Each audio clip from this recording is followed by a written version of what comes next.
দর্শক, নারায়ণগঞ্জের বন্দর উপজেলার লাঙ্গল বন্দরের আদি ব্রহ্মপুত্র নদের তীরে চলছে দুদিনব্যাপী মহাষ্টমী পুণ্যস্নান উৎসব।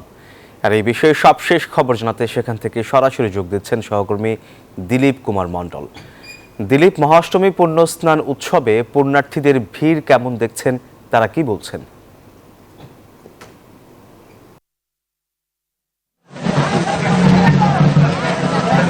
ধন্যবাদ সোহাগ।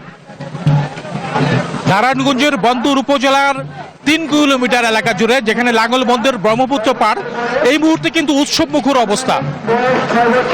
জেলার অর্থাৎ লাঙ্গল বন্দরের 18টি ঘাট জুড়েই কিন্তু পুণ্যার্থীদের স্নান উৎসব চলছে। পাপ মোচনের আশায় তারা স্নান করছে।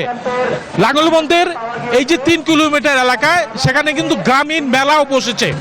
গ্রামীণ মেলায় বিভিন্ন প্রকাশনা সাজিয়ে বসেছে।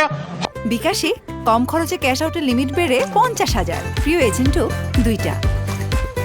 হকাররা, আমরা আইন শৃঙ্খলা রক্ষাকারী বাহিনীর সাথে কথা বলেছি, তারা কিন্তু বলেছে যে তারা কিন্তু এই 3 কিলোমিটার এলাকা জুড়েই তারা পর্যাপ্ত প্রশাসনের পুলিশ রেখেছে এবং তারা কিন্তু বলেছে যে এই যে আইন শৃঙ্খলা রক্ষায় শুধু ডিবি এবং গোয়েন্দা নজরদারি তো রেখেছে তারা।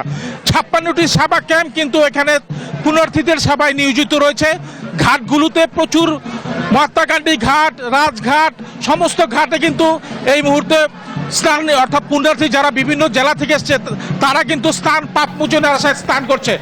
জেলা বাংলাদেশ ছাড়াও কিন্তু ভারত, ভুটান, শ্রীলঙ্কা থেকেও কিন্তু পুণ্যার্থীরা এই লাঙ্গল বন্দর জড়ো হয়েছিল। তো এই ছিল আমার কাছে লাঙ্গল বন্দর থেকে সর্বশেষ। ফিরে যাচ্ছি স্টুডিওতে সোহাগ।